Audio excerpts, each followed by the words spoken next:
Ngayong araw mga guys, ito na nga pala yung second game namin dito sa Panalay, sa Pantok Basketball League. Kasi gusto nga nung boss namin na dalawang laro daw kami kasi sobrang dami daw namin player. Bitin daw sa amin pag isang laro lang, baka hindi daw kami pagpawisan lahat. Pero mukhang pagpapawisan na kami dito dahil malakas na nga yung nakalaban namin nung una. Mas malakas pa yung nakalaban namin sa pangalawang laro. Pero malalakas din naman yung mga nakuwang player dito ni Bosyo. Ayan solid yung mga kakampi natin dito. Masarap din pati maglaro pagka si Bosyo yung manager nyo. Kasi isipin mo, pinagod ka na niya, tapos pag uwi mo, ikaw pa yung mag-iisip kung ano yung uulamin mo. Pero madaming kanin naman yung binigay sa amin dyan ni Bosyo at binigyan pa nga dito yung dalawa kong idol ng tag 20. Para pag uwi daw, meron silang pambili ng 2 itlog. Kaya kung wala kayong ginagawa, ay samahan nyo muna kami dito sa aming trip. Let's go!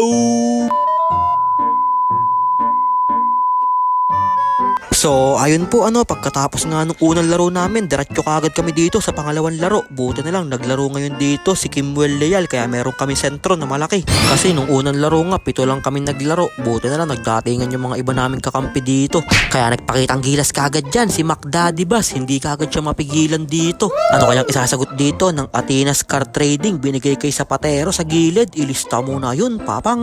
Kaya bumawi din kagad dyan si Kondisyon ng isang Jelly Ace layup, grabe moves naman yun. At hindi pa nga tapos magpakitang gilas dyan si Kondisyon at hinawi pa nga niya dun yung depensa ni Gubot, hindi lang nakatulan ng offensive. Kaya tumatakbo na dito ang madungis, kaso lang nakaagaw dyan ng Atenas Card Trading, binigay kay Gbot, biglang pull up jumper, walang kahirap-hirap. Kaso lang tumitilaok na yung mga manok, madaling araw na kasi hindi pa tayo tapos mag-edit. Kaya na kay Peson, binigay kay Luka Jim sa gilid, open na open, grabe naman yun, para nagle-lay up lang sa 3 points. Na kay Daddy Peson dito, dumidiskarte para sa pamilya, pinasa sa gilid kay Luka Jim Picones, ilista mo na yun, papang.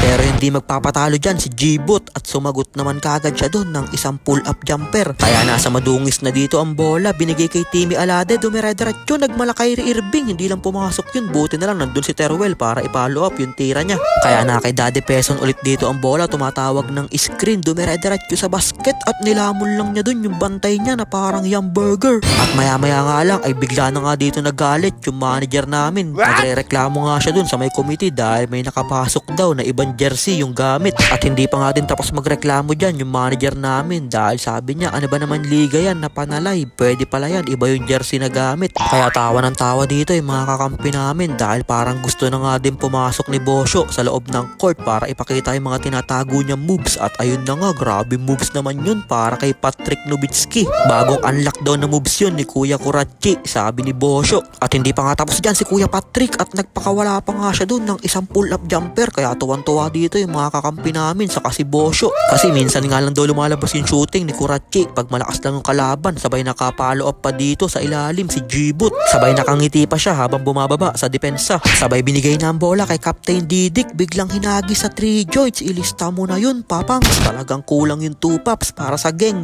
Kaso lang nabawian kagad siya dun ni JF Casio sa gilid ng isang 3 joints din. Grabe talaga yung kamay neto ni JF Casio. Sabay bigla na naman nagreklamo dyan yung manager namin dahil may pumasok naman dito na head coach. Kanina kolorom yung jersey, ngayon naman pumasok na si head coach. Kaya nagreklamo na ulit dun yung manager namin dahil sabi niya, ano ba naman yan, kanina iba yung jersey, ngayon naman si head coach na yung pumasok. Kung wala lang akong suot na cap, maglalaro na din ako dyan, pwede pala mga head coach. Sabay nakashoot pa nga dun si Kuya Lester Zapatero sa gilid ng isang 3 points, bumawi yung madungis, mintis lang sila kaya tumatakbo na dito ang Atenas Card Trading. Na kay Zapatero na naman dito, binigay kay Bojek 2.0, grabing pull up jumper naman yun, walang kahirap-hirap. Kaya lamang na nga din dyan ang Atenas Card Trading. Sabay ang gandang pasa naman nun ni Kondisyon kay McDaddy Bass. Kaya tumatakbo na naman dito ang madungis, binigay kay Captain Didik, dumire-diretso sa basket, talagang kulang yung 2 pops para sa gang. Kasi nilamon lang niya yung mga sumabay sa kanya dun na parang hamburger. Sabay na kay Kas ang bola, dumire-diretso, grabe naman yun, talagang kitang-kita ako sa'yo yung mga galawang ko nung araw. Na kay Captain Didik na naman dito ang bola, dumire-diretso, nagmalarik si Rivero, grabing sidestepping moves naman yun. Pero hindi talaga pumapayag dito ang Atenas Card Trading at sumasagot kagad sila dyan pag nakakashoot ang madungis. Kaso lang nakabuzzer beater pa dun si Kondisyon. Banla yung 3 joints naman nun, ilista mo na yun, papang.